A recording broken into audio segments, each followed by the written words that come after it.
নমস্কাৰ এই কক্ষালৈ স্বাগতম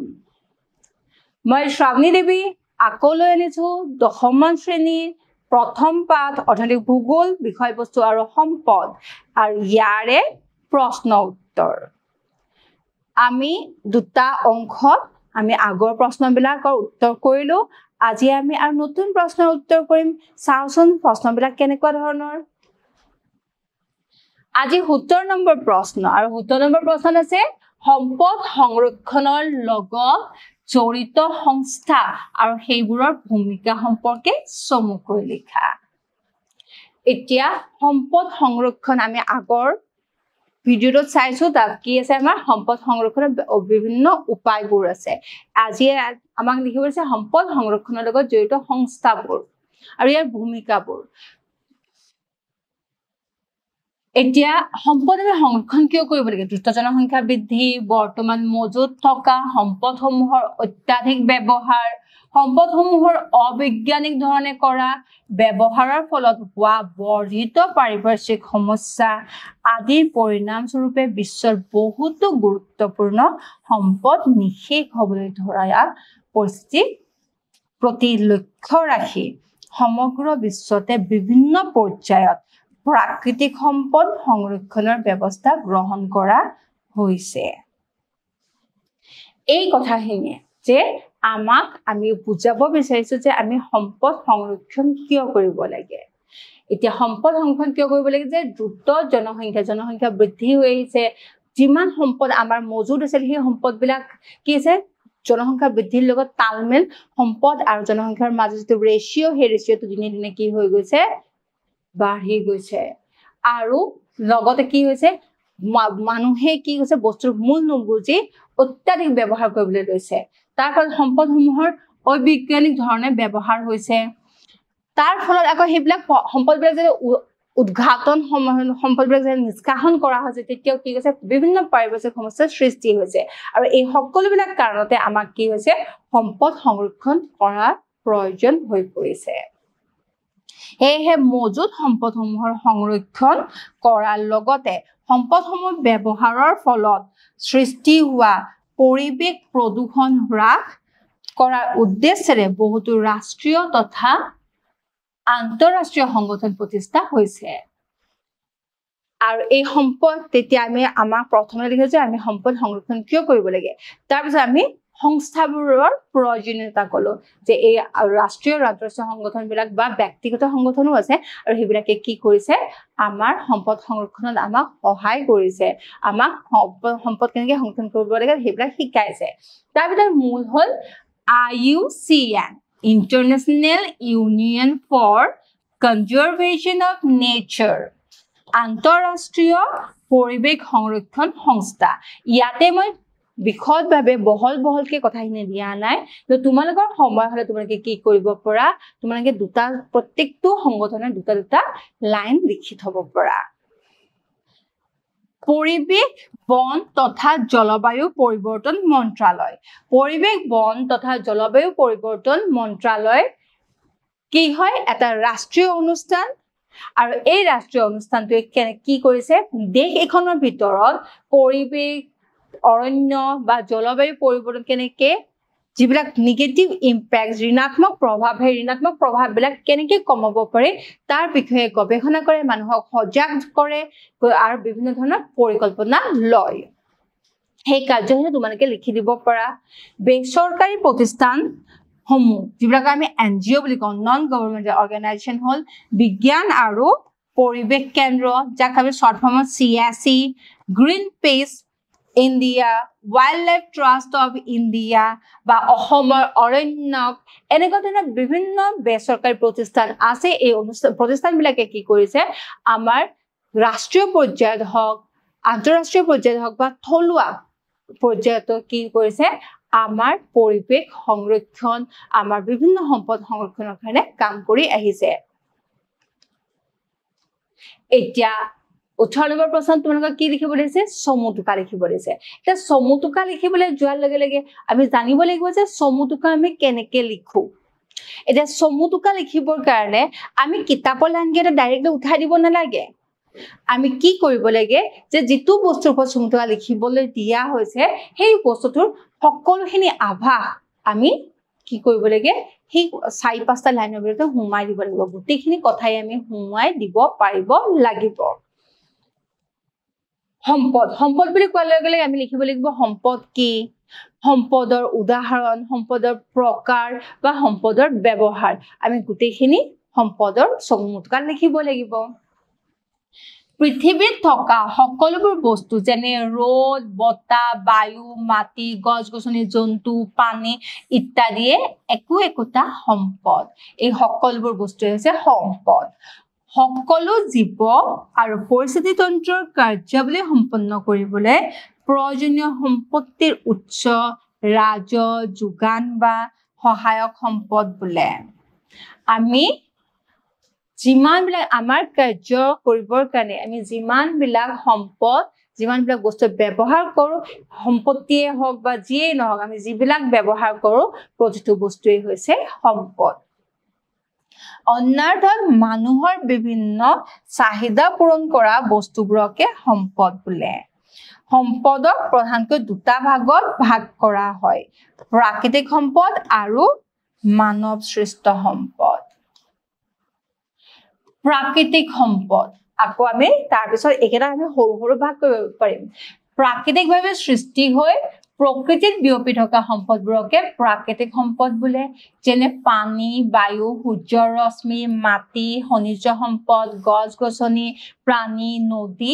ইত্যাদি এই সকলোবিলাক কি হ'ল আমাৰ প্ৰাকৃতিক সম্পদ মানৱ সৃষ্ট সম্পদ হ'ল মানুহে বিজ্ঞান আৰু প্ৰযুক্তি ব্যৱহাৰ কৰি প্ৰাকৃতিক সম্পদৰ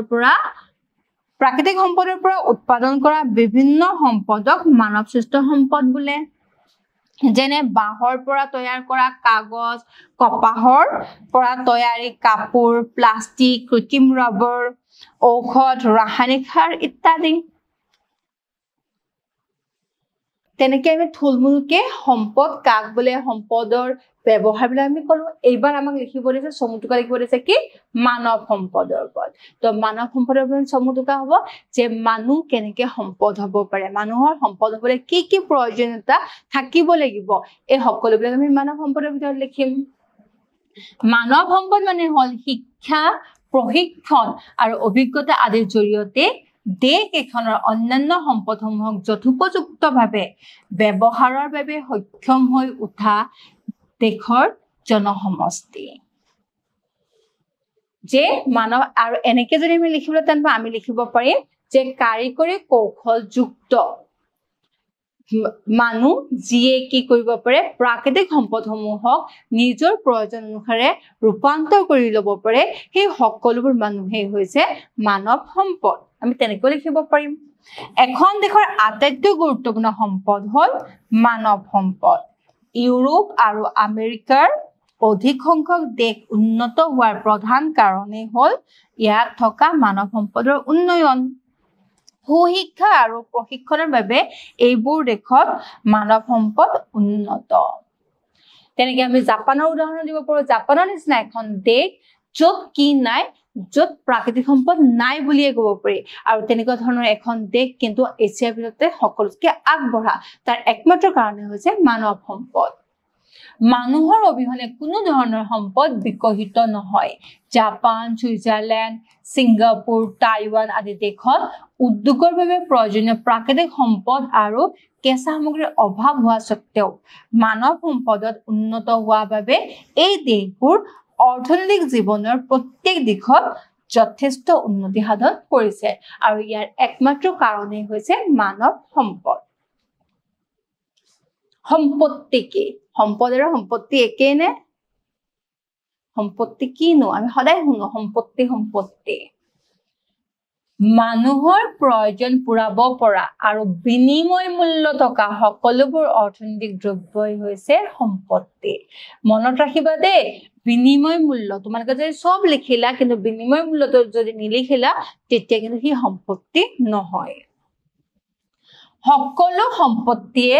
সম্পদ কিন্তু সকলো সম্পদ সম্পত্তি নহবও পাৰে সম্পত্তিৰ কেইটামান বৈশিষ্ট্য হ'ল মানুহৰ প্ৰয়োজন পূৰণ ক্ষমতা থকা বাবে সম্পদৰ উপকাৰিতা আছে সম্পত্তিৰ যোগান সীমিত মানুহৰ প্ৰয়োজন পূৰণ কৰিব পৰা ক্ষমতা এটা হৈছে আৰু প্ৰয়োজন পূৰণ কৰিব পৰা ক্ষমতা থকা বাবে সম্পত্তি সেই সম্পত্তি কি বুলি কোৱা হয় সম্পদ বুলিও কোৱা হয় সম্পত্তিৰ যোগান কিন্তু সীমিত মূল্যৰ জৰিয়তে সম্পত্তি এজনৰ পৰা আন এজনলৈ হস্তান্তৰ কৰিব পাৰি কিন্তু সকলো সম্পত্তিয়ে সম্পদ কিন্তু সকলো সম্পদে সম্পত্তি নহয় এই কথাটো আমি সদায় মনত ৰাখিব লাগিব যে মূল্যৰ জৰিয়তে সম্পত্তি এজনৰ পৰা আন এজনলৈ হস্তান্তৰ কৰিব পাৰি এই কাৰণে সকলো সম্পত্তিয়ে সম্পদ কাৰণ সম্পদ হ'ল যিয়ে আমাৰ অভাৱ পূৰণ কৰিব পাৰে কিন্তু সকলো সম্পদে কি হ'ব নোৱাৰে সম্পত্তি নহয় কাৰণ সকলো সম্পদৰে কি নাথাকে বজাৰ মূল্য নাথাকে উদাহৰণস্বৰূপে ভূমি ঘৰ যন্ত্ৰপাতি আদি সম্পত্তিৰ বজাৰ মূল্য থকা বাবে এইবোৰক সম্পদ বুলি কোৱা হয় বজাৰ মূল্য থকা সত্ত্বেও ইয়াক কি হয় সম্পদ বুলি কোৱা হয় আৰু সম্পত্তিও হয় কিন্তু বায়ু পানী শিক্ষা সামাজিক প্ৰতিষ্ঠান জনস্বাস্থ্য আদি সম্পত্তি নহয় কাৰণ এইবোৰৰ কিছুমান প্ৰকৃতিত প্ৰচুৰ পৰিমাণে পোৱা যায় ইয়াৰ কোনো বিনিময় কৰিব নোৱাৰি আৰু ইয়াৰ কোনো বজাৰ মূল্য নাথাকে কাৰণে সেইবিলাক কি নহয় জনকল্যাণৰ বাবে ব্যৱহৃত হয় কাৰণ সেইবিলাক সম্পদহে সম্পত্তি নহয় কিন্তু এইবিলাক সম্পত্তি বজাৰ মূল্য থকাৰ বাবে তাক কি বুলি কোৱা হয় সম্পদ বুলিও কোৱা হয় সম্পদ বুলিও কোৱা হয় আকৌ কিন্তু সম্পত্তি উপকাৰী বা অপকাৰী দুয়ো ধৰণৰ হ'ব পাৰে ৰাসায়নিক কীটনাশক নিচাযুক্ত সামগ্ৰী সম্পত্তি যদিও এইবোৰ কি নহয় ব্যৱহাৰ মানুহৰ বাবে হানিকাৰক গতিকে এইবিলাক দ্ৰব্য যদিও সম্পত্তি তাৰ যদিও বজাৰ মূল্য আছে কিন্তু এইবিলাক কি নহয় সম্পদ নহয় এইবাৰ আহিলে নৱীকৰণযোগ্য সম্পদ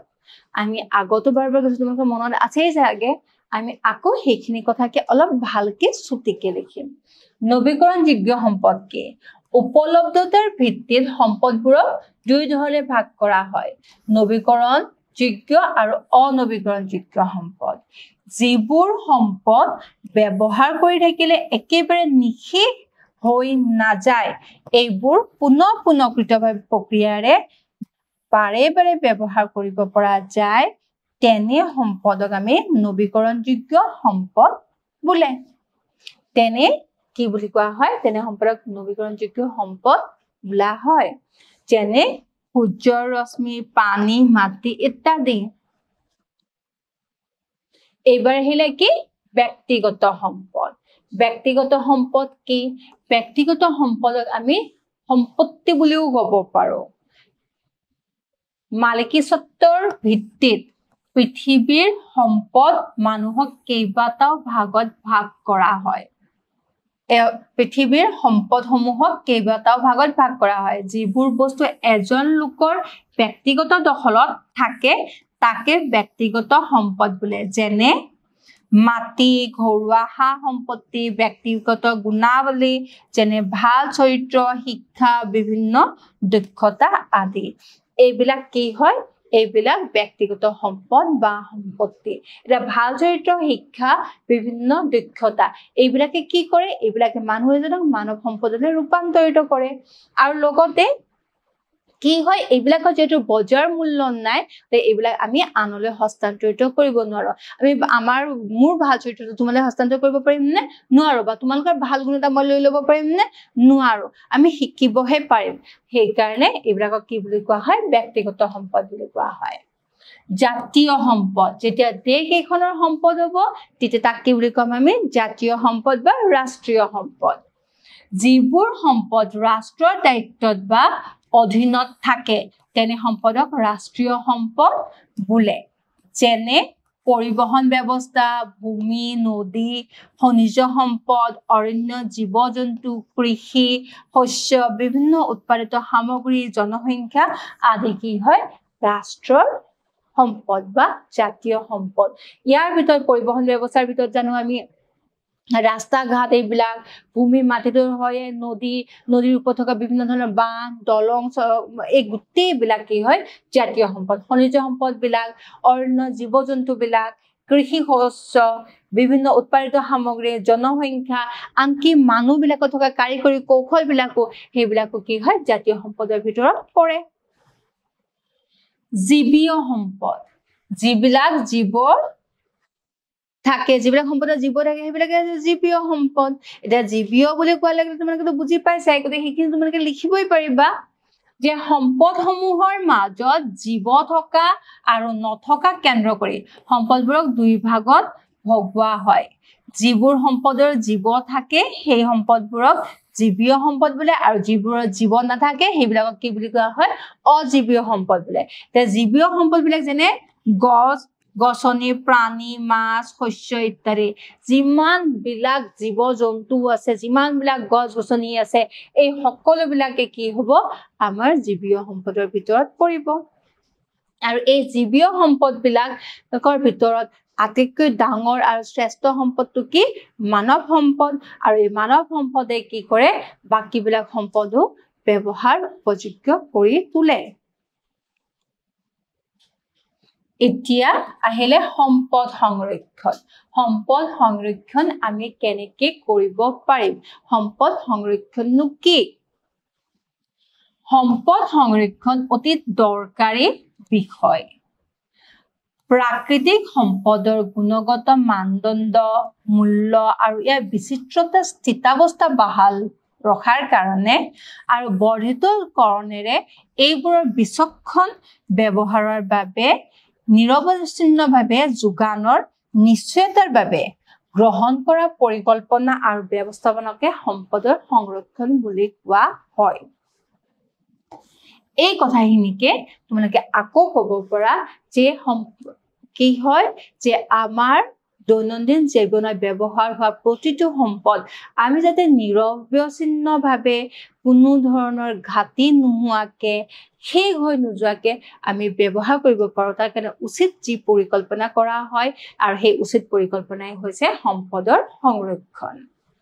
সম্পদ সংৰক্ষণৰ প্ৰধান উদ্দেশ্য হ'ল প্ৰকৃতিৰ পৰা প্ৰয়োজনীয় সম্পদবোৰ এনে ধৰণৰ আহৰণ কৰা হয় আৰু ব্যৱহাৰ কৰিব লাগে যাতে ইয়াৰ দ্বাৰা আমি সকলোৱে বহু সময় ধৰি উপকৃত হওঁ যেতিয়া আমি সম্পদ ব্যৱহাৰ কৰোঁ তেতিয়া আমি চাব লাগিব সম্পদত যাতে কি নহয় অপচয় নহয় সম্পদত যাতে অপব্যৱহাৰ নহয় সম্পদখিনি যাতে আমি যিমানলৈকে পাৰোঁ সিমানলৈকে আমি সাম্ভাৱ্যপূৰ্ণ সম্পূৰ্ণ ব্যৱহাৰ যাতে আমি কৰোঁ তাৰ প্ৰতি আমি লক্ষ্য ৰাখিব লাগে তেতিয়াহে কি হ'ব আমি সম্পদ সংৰক্ষণ কৰিব পাৰিম কাৰণ সম্পদ সংৰক্ষণ আমি বুজিয়েই পাইছোঁ সম্পদ সংৰক্ষণ কিয় কৰিব লাগিব যে আমাৰ ভৱিষ্যত জীৱনটো সুচলভাৱে জীয়াই থাকিবৰ কাৰণে আৰু আমাৰ ভৱিষ্যত প্ৰজন্ময়ো যাতে আমাৰ বস্তুবিলাক দেখা পায় তাৰ কাৰণে আমি সম্পদ সংৰক্ষণ কৰিব লাগিব অতি প্ৰয়োজনীয় বিষয় বহুল খনিজ সম্পদ উদ্ভিদ আৰু প্ৰাণী দ্ৰুত হাৰত নিঃশেষ হ'ব ধৰিছে আমাৰ চিন্তা নকৰাকে ব্যৱহাৰ কৰা বহুত জীৱ জন্তুক আগতে কি কৰা আছিল চিকাৰ কৰি পেলোৱা হৈছিলে আৰু লাহে লাহে বাঢ়ি অহা পাৰিপাৰ্শ্বিক সমস্যাৰ বাবেও বিভিন্ন জীৱ জন্তু কি হ'বলৈ ধৰিছে নাইকিয়া হ'বলৈ ধৰিছে বিভিন্ন উদ্ভিদ নাইকিয়া হ'বলৈ ধৰিছে আৰু তাৰ কাৰণে আমাৰ সম্পদ সংৰক্ষণ অতি প্ৰয়োজন হৈ পৰিছে পৃথিৱীত যিমানেই অৰ্থনৈতিক উন্নয়ন হৈছে সিমানেই সম্পদৰ ব্যৱহাৰ বাঢ়িছে যিহেতু পৃথিৱীৰ বেছিভাগ সম্পদে অনৱীকৰণযোগ্য সেয়ে সম্ভৱপৰ উপায় অৱলম্বন কৰি সম্পদসমূহক সংৰক্ষণ কৰা অতীৱ প্ৰয়োজন আমি এই সম্পদবোৰৰ বিকল্প দ্ৰব্য সন্ধান কৰি পুনঃকৃত প্ৰক্ৰিয়া ব্যৱহাৰ কৰি পুনৰাৱৰ্তন অভিযোজন আদি প্ৰক্ৰিয়া ব্যৱহাৰ কৰি পদ্ধতি ব্যৱহাৰ অৱলম্বন কৰি অপচয় নিয়ন্ত্ৰণ সংক্ৰান্ত আইনসমূহ ৰূপায়িত কৰি এই সম্পদবিলাক সংৰক্ষণ কৰিব পাৰোঁ আমি সম্পদ সংৰক্ষণৰ বিষয়ে যেটো আমি প্ৰশ্ন উত্তৰ লিখিছিলো সেই প্ৰশ্ন উত্তৰৰ লগত মনত ৰাখি পেলাই আমি এই প্ৰশ্ন উত্তৰটো লিখিব পাৰিম আমি যি প্ৰক্ৰিয়াৰে যি কাৰকেৰে আমি কি কৰিব পাৰোঁ সম্পদ সংৰক্ষণ কৰিব পাৰোঁ সেই বিলাকৰ ওপৰত আমি গুৰুত্ব দিব লাগিব সম্পদৰ পুনৰাৱৰ্তন কি সম্পদৰ পুনৰাবৰ্তন বা আমি সম্পদটো আকৌ কেনেকৈ সৃষ্টি কৰি ল'ব পাৰিম সম্পদৰ পুনৰাবৰ্তন প্ৰক্ৰিয়াৰ জৰিয়তে বৰ্জিত দ্ৰব্যক পুনৰ ব্যৱহাৰযোগ্য কৰি কেঁচা সামগ্ৰীৰ ব্যৱহাৰ হ্ৰাস কৰিব পাৰি যে এটা বস্তু আমি এবাৰ ব্যৱহাৰ কৰিলো সেই বস্তুটোক আকৌ আমি ব্যৱহাৰ কৰিব পৰাকে বিভিন্ন আমি প্ৰক্ৰিয়া উদ্ভাৱন কৰিব লাগিব আৰু তেনেকুৱা ধৰণে কৰিলে কি হ'ব আমাৰ বৰ্জিত দ্ৰব্যবিলাক পুনৰ ব্যৱহাৰ হ'ব আৰু লগতে কেঁচা সামগ্ৰীৰ ব্যৱহাৰ কমি যাব উদাহৰণস্বৰূপে ব্যৱহৃত পানী বা কাগজৰ পুনৰাবৰ্তন যে আমি যে পানী ব্যৱহাৰ কৰো আমাৰ পাকঘৰৰ বাচন ধোৱা পানীখিনি আমাৰ বাথৰুমৰ কাপোৰ ধোৱা পানীখিনি বা বৰষুণৰ পানীখিনি এই যে পানীবিলাক আমি যদি সংৰক্ষণ কৰিব পাৰো বাথৰুমৰ বা পাকঘৰৰ পানীখিনি যদি আমি কি কৰো তাক আমি আকৌ শুদ্ধিত কৰি পেলাই আমি সেইখিনি পানীকে আমি কি কৰিব পাৰো খেতি পথাৰত ব্যৱহাৰ কৰিব পাৰিম তেনেকে বৰষুণৰ পানীখিনি আমি জমা কৰি ৰাখিব পাৰিম জমা কৰি ৰাখি পেলাই সেইবিলাকক আমি কি কৰিব পাৰিম বিভিন্ন ধৰণৰ ঘৰুৱা কাম কাজত আমি ব্যৱহাৰ কৰিব পাৰিম তেনেকে কাগজ ইমান জনসংখ্যা যদি আমি সদায় বাঁহগছ কাটি আমি কাগজ সৃষ্টি কৰি থাকো তেতিয়া কি হ'ব কাগজবিলাক এদিন বাঁহগছবিলাক নাইকিয়া হৈ যাব তেনেকে আমি কাগজ উৎপাদন কৰিব নোৱাৰা হ'ম গতিকে কাগজবিলাক আমি আকৌ কি কৰিব পাৰো ৰিচাইকেল কৰিব পাৰো আকৌ আমি ব্যৱহাৰ কৰিব পাৰো পুৰণি পলিথিন বেগ বিলাকৰ ৰংবিলাক জানেনে আমি প্ৰথমবাৰ যেটো বিশুদ্ধ প্ৰথম ব্যৱহাৰ কৰা পলিথিনটো কি হয় বগা তাৰ পিছত ৰিফাইন কৰি তাক পুনৰ ৰিসাইকেলত দিলে কি হয় পাতল গুলপীয়া ৰঙৰ হয় তাৰ পিছত বিভিন্ন ধৰণৰ ৰং হলনি হয় আটাইতকৈ মানে বহুবাৰ বেছি ব্যৱহৃত পলিথিনটোৰ ৰং কি হয় কলা হয় সেইকাৰণে তোমালোকে কলা ৰঙৰ পলিথিন একো নাখাবা দেই তো পুৰণি পলিথিন বেগবিলাক আমি কি কৰিব পাৰো পুনৰ ব্যৱহাৰ কৰিব পাৰো প্লাষ্টিকৰ বটলবিলাক আমি পুনৰ ব্যৱহাৰ কৰিব পাৰো লোহাৰ সামগ্ৰীবিলাক আমি কি কৰিব পাৰো পুনৰ ব্যৱহাৰ কৰিব পাৰো আৰু তেনেকে আমি কি কৰিব পাৰো এই সকলোবোৰ সামগ্ৰী আমি যে পুনৰ ব্যৱহাৰ কৰিব পাৰো তাত উৎপাদিত হ'বৰ কাৰণে যিবিলাক কেঁচা সামগ্ৰী যোগান কৰা হয় কেঁচা সামগ্ৰীবিলাক আমি কি কৰিব পাৰিম আমি ৰক্ষা কৰিব পাৰিম আৰু তেনেকে আমি সম্পদ সংৰক্ষণ কৰিব পাৰিম IUCN ওপৰত আমি যেতিয়া সমুটুকা লিখিম তেতিয়া আমি কি লিখিম যে IUCN ৰ ফুল ফৰ্ম কি ইয়ে কি কাম কৰে কোনে প্ৰতিষ্ঠা কৰিছিল সেইবিলাক বিষয়ে লিখিম এতিয়া IUCN ৰ সম্পূৰ্ণ নামটো হৈছে international union for conservation of nature আন্তঃৰাষ্ট্ৰীয় পৰিৱেশ সংৰক্ষণ সংস্থা আৰু তোমালোকে ইয়াৰ লগতে শৰ্ট কোৱেশ্চন বিলাকো মনত ৰাখিবা দে কাৰণ এই প্ৰশ্নটো তোমালোকৰ শৰ্ট কোৱেশ্চন হিচাপে আহিব পাৰে যে IUCN ৰ ফুল ফৰ্ম কি তেতিয়া তোমালোকে বিভিন্ন ধৰণৰ অপচন দি দিব তাৰপিছত তোমালোকে শুদ্ধটো বাছি উলিয়াব লাগিব এই সংস্থাটো স্থাপন হৈছিল 1948 চনত ইউনেস্কো অৰ্থাৎ ৰাষ্ট্ৰসংঘৰ শৈক্ষিক বৈজ্ঞানিক আৰু সাংস্কৃতিক সংস্থাৰ প্ৰথম সঞ্চালক প্ৰধান ই জুলিয়ান হাক্সলেৰ তেওঁ এজন ব্ৰিটিছ জীৱবিজ্ঞানী আছিল আৰু এই ব্ৰিটিছ জীৱবিজ্ঞানীজনে কি কৰিছিল 1948 চনত IUCN নামৰ এই অনুষ্ঠানটো স্থাপন কৰিছিল